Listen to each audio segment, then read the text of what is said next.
The air in South Africa in the mid-1990s was electric, thick with a new and fragile hope. Apartheid had finally fallen. Nelson Mandela was president.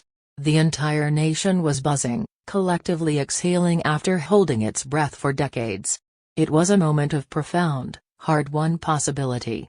But moving through that same charged atmosphere was another, darker current, a shadow. And that shadow had a name: Moses Sithole. Our story does not begin with a monster, but with a child who never stood a chance. Born in 1964 in the township of Sithole, his world was built on a foundation that crumbled almost immediately.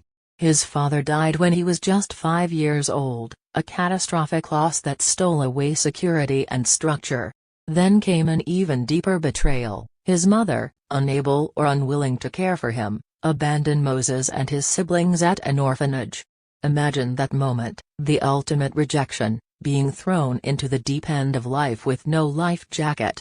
He would later describe the orphanage as a place of cruelty, a cold institution where kindness was scarce. You can almost see the storm clouds gathering over the young boy, the first bitter drops of resentment beginning to fall. Those clouds burst in his teens. As a young man, Sithole was arrested and convicted for rape. The 7 years he spent in prison did not rehabilitate him, they calcified him. He emerged not just older, but harder, his spirit forged in the brutality of the system. He clung to a narrative of victimhood, claiming the women had lied about him. He then twisted that perceived injustice into a horrifying mission: every new victim would be an act of revenge. It was a twisted, self-justifying logic that allowed a monster to grow where a wounded boy had been. The most terrifying part was his facade.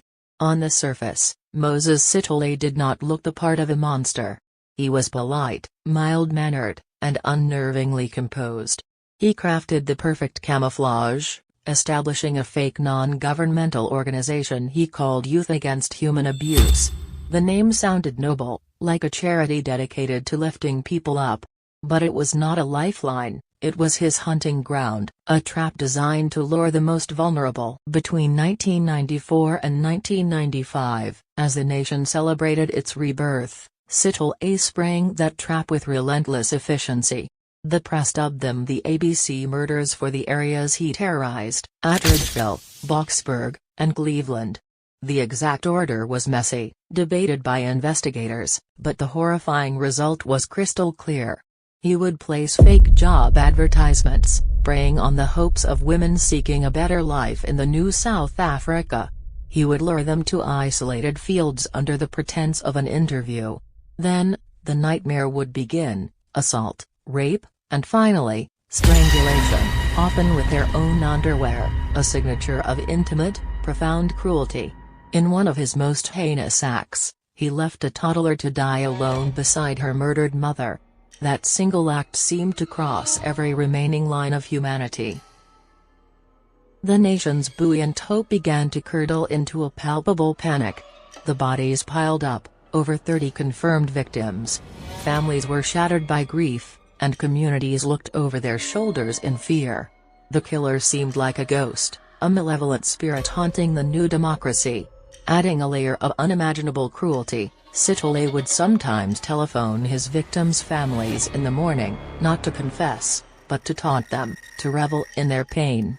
The situation grew so dire that President Nelson Mandela himself felt compelled to stand before a crowd in Boksburg, the nation's father, pleading with his people for any information that could help catch this phantom. When Madiba himself steps in, you know the country is shaking. The break finally came in August 1995. Police, piecing together disparate clues, managed to link Moses Sithole to a woman who had been last seen in his company. But when they moved to apprehend him, the man vanished. Poof! Like smoke. For weeks, the tension mounted. Then, in October, he made his boldest, most arrogant move yet. He called journalist Tamsin de Beer and, in a calm and chilling conversation, essentially said, "Yep, it's me." He didn't just confess, he bragged, claiming a staggering 76 victims, a number far beyond the official police count. And to prove his credibility, to cement his infamous legacy, he did the unthinkable. He gave the journalist and the police directions to a body they had not yet discovered. It was a guided tour of his trophy room, an act of chilling narcissism that laid bare his true nature.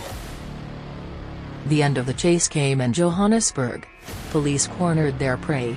In a final, violent confrontation, Sithole charged at officers with a hatchet. Shots rang out. He was wounded and rushed to the hospital, where it was discovered he was also battling HIV and tuberculosis. But he survived to face justice. His freedom, however, was game over. His trial was a massive, media-saturated spectacle.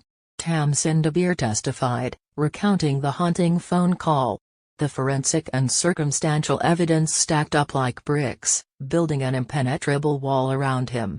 On December 5, 1997, the judge brought the hammer down. The sentence was not just life in prison, it was a monumental condemnation, 2,410 years. The number was so vast it became abstract, a judicial way of stating his existence was forfeit forever. The judge made it clear, if we still had the death penalty, you'd be gone. The terms stipulated he would have to serve 930 years before even being eligible for parole, a mathematical life sentence meaning he'd get out at the age of 963. It was the system's way of ensuring he would die in a cage. Today, Moses Sithole is locked away in the Mongong Correctional Center, a name slowly fading into a number. But his story remains a stark and enduring lesson. It is a chilling exploration of how profound pain, left utterly unchecked and untended, can fester and mutate into pure, world-consuming poison. So here is the punchline: in a nation that was finally, joyfully learning to breathe the air of freedom, Moses Sithole became the man who made a career of holding his breath underwater, and made it his mission to drag as many others down into the depths